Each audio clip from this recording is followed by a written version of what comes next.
आपने भारत के इतिहास में कई महान शख्सियतों का नाम सुना होगा। मैं आज आपको जो सुनाने जा रहा हूं वो अनसंग वॉरियर, हिंदुस्तान की एक ऐसी महारानी बाई अहिल्याबाई होलकर। 1725 में अहमदनगर के पास छाणी गांव में उनका जन्म हुआ। अगले 10 साल के बाद एक बार बड़ौदा के राजा मल्हार राव जी होलकर साहब उधर से गुजरे और जब अहिल्याबाई का सेवा भाव देखा ना तो उन्होंने उस बच्ची का अपने लड़के के लिए, अपने कुंवर के लिए हाथ मांग लिया। आप सोचिए 10 साल की बच्ची वो बड़ौदा की रानी बन गई। और उसके बाद खांडेराव जो उनके पति थे, 1757 में जब 29 साल की थी तब कुमेर युद्ध में उनका देहांत हो जाता है। और उसके 12 साल बाद जिनका उनके ऊपर सबसे बड़ा नाज था मल्हार राव जी, उनका भी देहांत होता है। और 1 साल बाद उनको ताज पहनाया जाता है और वो 1767 से 1795 तक हिंदुस्तान की सबसे बड़ी महारानियों में से एक महारानी देवी अहिल्याबाई होलकर बनी। उनके जीवन से 3 सीखें अपने को मिलती है। पहली, वो इतनी न्यायप्रिय थी कि एक बार उनके लड़के मालेराव वो क्या कर रहा था, जैसे ही उन्होंने गाड़ी वो अपना रथ चला रहा था, वो रथ चलाते चलाते उनके सामने एक बछड़ा आ गया और वो बछड़े के ऊपर से चला दिया और वो बछड़ा मर गया। और थोड़ी देर के बाद अहिल्याबाई उधर से निकली तो अहिल्याबाई ने जब देखा तो अहिल्याबाई से रहा नहीं गया, बोला ये बछड़ा किसने मारा है। तब पता लगा कि उनके खुद के लड़के ने मारा है।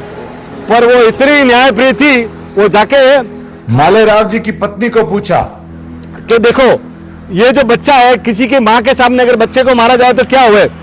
तो बोला उसको मृत्युदंड देना चाहिए। तो उसने अपने स्वयं के बच्चे को मृत्युदंड दिया। और तब कोई भी उनको बोला कि बाजार में इनको रख दो, इनके ऊपर से रथ दौड़ाया जाए। कोई सारथी के लिए तैयार नहीं हुआ तो खुद मां तैयार हुई कि मैं इसके ऊपर से रथ दौड़ाऊंगी। जब वो रथ दौड़ाने लगी तो वो जो गाय थी ना वो बार बार आड़े आ रही थी।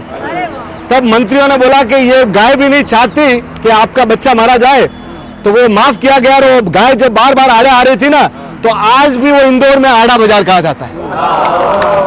आज भी उसको दूसरा सीख आप अंदाजा लगाइए कि क्या हुआ कि एक बार है ना, अपने सोचिए कि एक बार जब ये रानी बन गई ना, जब रानी बन गई तो पेशवाओं को, जो आसपास के पेशवाओं को लगा कि यार ये तो कमजोर है, हम इनके ऊपर आक्रमण कर दे। पेशवा आए 5000 की सेना लेकर। जब 5000 की सेना लेकर आए ना, आप ताज्जुब करेंगे, आप सोचते रह जाएंगे कि इन्होंने एक पत्र लिखा कि हमारे पास एक नारी सेना है, पेशवा साहब अगर आप हमसे हार गए तो आपकी क्या इज्जत रहेगी, और जीत भी गए तो लोग बोलेंगे कि एक शोक संतप्त महिला के वहां अटैक किया और आप जीत गए।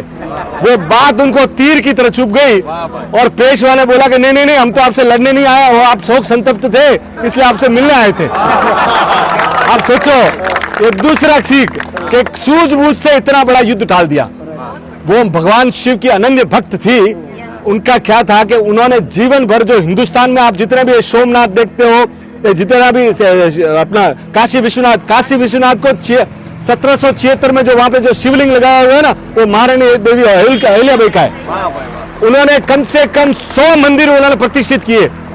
यानी कहां से, सोमनाथ से लेकर कन्याकुमारी तक, दक्षिण से लेकर जगन्नाथपुरी तक जितने भी थे ना, ये जितने भी 100 मंदिर आपको दिखते हैं ना, उनका या तो पुनरुद्धार या उनको बनाना ये महारानी देवी होलकर। और उनको अपना कोई भी राज्याज्ञा लिखती थी ना, उनमें अपना नाम नहीं आता था, नीचे भगवान शंकर का श्री शंकर लिख के आता था। और उन्होंने लास्ट में भी है ना, उनके परिवार ने 1947 तक कोई भी राज्याज्ञा निकाली ना तो उसके नीचे श्री शंकर लिखा, खुद का नाम नहीं लिखा। इतने बड़े बनते। और जितने भी थे ना, ये जितने भी आप देखते हैं कुएं बावड़िया आज उधर के देखते हैं ना, ये सब महारानी देवी अहिल्याबाई ने बनाई थी। और ये महारानी अहिल्याबाई है ना, इसीलिए देवी की तरफ पूजी जाती है। तो बोलो महारानी देवी अहिल्याबाई की। अंकुर नमक, असली नमक। नमक कम ही खाएं पर अच्छा खाएं।